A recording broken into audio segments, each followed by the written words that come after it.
Assalamualaikum warahmatullahi wabarakatuh. Salam jumpa bersama penjaga kabar kuburan yang akan mengabarkan kabar terkubur tentang Presidential Club yang digagas oleh Presiden terpilih Prabowo Subianto. Dan latar belakangnya orang sudah menebak-nebak, ini hanya salah satu trik, cara, gimmick dari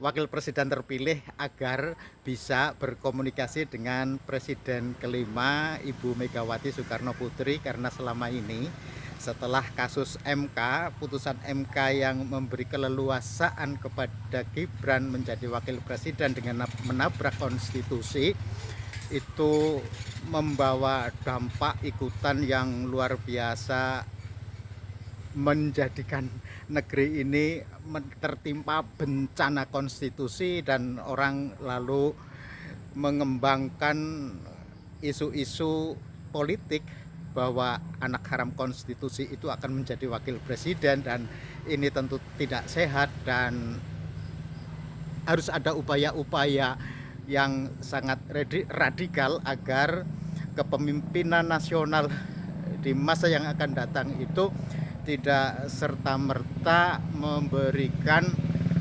kegaduhan-kegaduhan yang tidak perlu, karena menuju Indonesia Emas 2045 itu bukan perkara yang mudah. Dan yang lebih krusial lagi, pemindahan ibu kota Nusantara, pemindahan ibu kota ke Nusantara itu juga butuh biaya besar, sementara program makan siang gratis juga sama pentingnya. Untuk apa?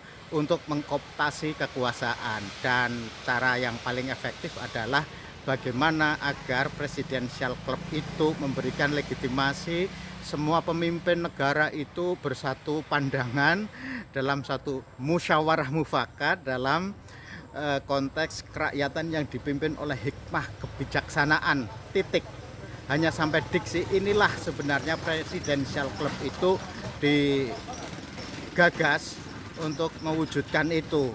Seperti zaman Orde Baru itu musyawarah mufakat itu menjadi satu diksi yang seolah-olah inilah demokrasi Pancasila yang sebenarnya, musyawarah mufakat yang sebenarnya ada diksi selebihnya, dan itu yang menjadi penting, kerakyatan yang dipimpin oleh hikmah kebijaksanaan dalam permusyawaratan perwakilan. Jadi kerakyatan yang dipimpin oleh hikmah kebijaksanaan itu bisa dilakukan hanya oleh segelintir elit politik untuk membuat keputusan-keputusan politik yang berdampak luas bagi seluruh rakyat Indonesia. Padahal di situ diksi kerakyatan yang dipimpin oleh hikmah kebijaksanaan dalam permusyawaratan perwakilan itu musyawarah yang diikuti oleh perwakilan seluruh rakyat Indonesia. Ini yang tidak dijabarkan. Dan kita tahu Pilpres kemarin pada saat calon Ganjar Mahfud itu mengusung doktrin Trisakti, Ganjar menggagas tentang Trisakti Bung Karno, berdaulat di bidang politik, berdikari di bidang ekonomi, dan berkepribadian di bidang kebudayaan. Itu adalah intisari dari prinsip Pancasila yang jabaran lebih konsepsionalnya oleh Profesor Mahfud itu kaila yakuna dulatam bainal aghnia aminkum. Jadi dengan prinsip itulah mengapa saya hari ini masih mengusung, masih memasang gambar di rumah ini pasangan Ganjar Mahfud itu. Untuk apa? Ya, untuk apa yang disebut dengan kebersamaan dua ideologi besar itu yang ingin coba saya terus bangun untuk menjadi wacana yang tidak kunjung padam. Jadi wacana-wacana Ganjar Mahfud itu adalah wacana yang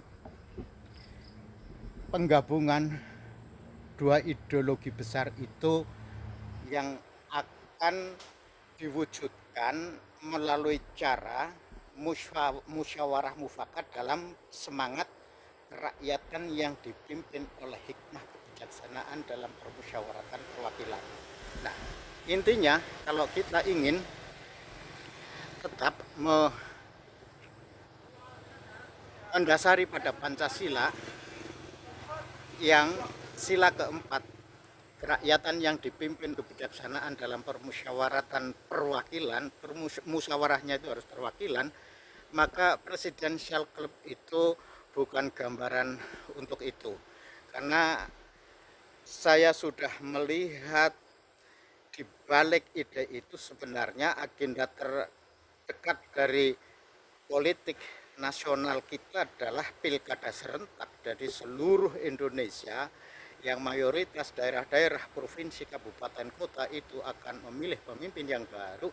Diharapkan ada koalisi-koalisi besar partai politik di setiap daerah, sehingga di daerah pun akan terjadi kepemimpinan tunggal. Jadi spirit kepemimpinan tunggal di daerah itulah yang harus juga dibangun setelah secara nasional ada kepemimpinan tunggal di tingkat nasional dengan presidential club.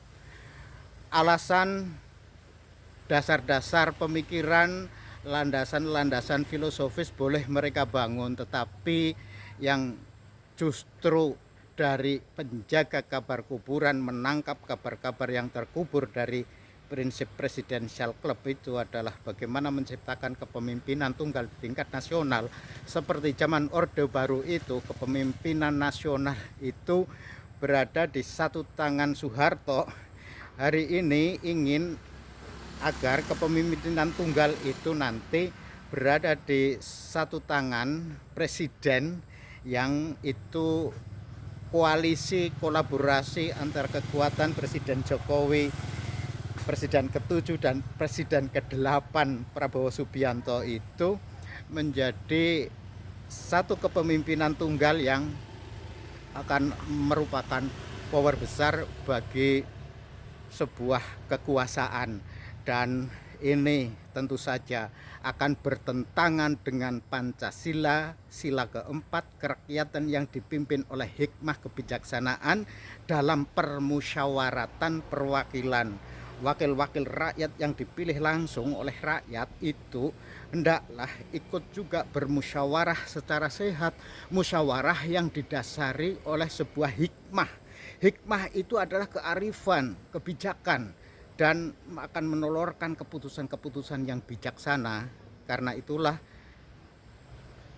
kesimpulannya, saya menangkap betul bahwa presidential club itu hanya akal-akalan untuk mendegradasi Pancasila, terutama sila keempat dari Pancasila. Ini mengerikan, dan karena itu saya berharap Ibu Megawati masih memiliki nurani untuk menolak forum-forum itu, seperti halnya Pak Ganjar yang sudah menegaskan dirinya tidak akan masuk ke dalam pemerintahan karena akan mengawasi dari luar. Dan inilah sebenarnya bentuk musyawarah oleh rakyat, diwakili antara lain mewakili salah satu komponen Pak Ganjar Pranowo itu mengawasi dari luar dalam konteks untuk memberikan musyawarah penuh hikmah untuk menghasilkan kebijakan-kebijakan negara yang tidak melukai hati rakyat dan tetap bersemangat kepada Pancasila, pada gotong royong. Itu kabar dari penjaga kabar kuburan. Semoga presidential club itu tidak menjadi presidensial bagi negara ini. Demikian kabar dari penjaga kuburan. Wassalamualaikum warahmatullahi wabarakatuh.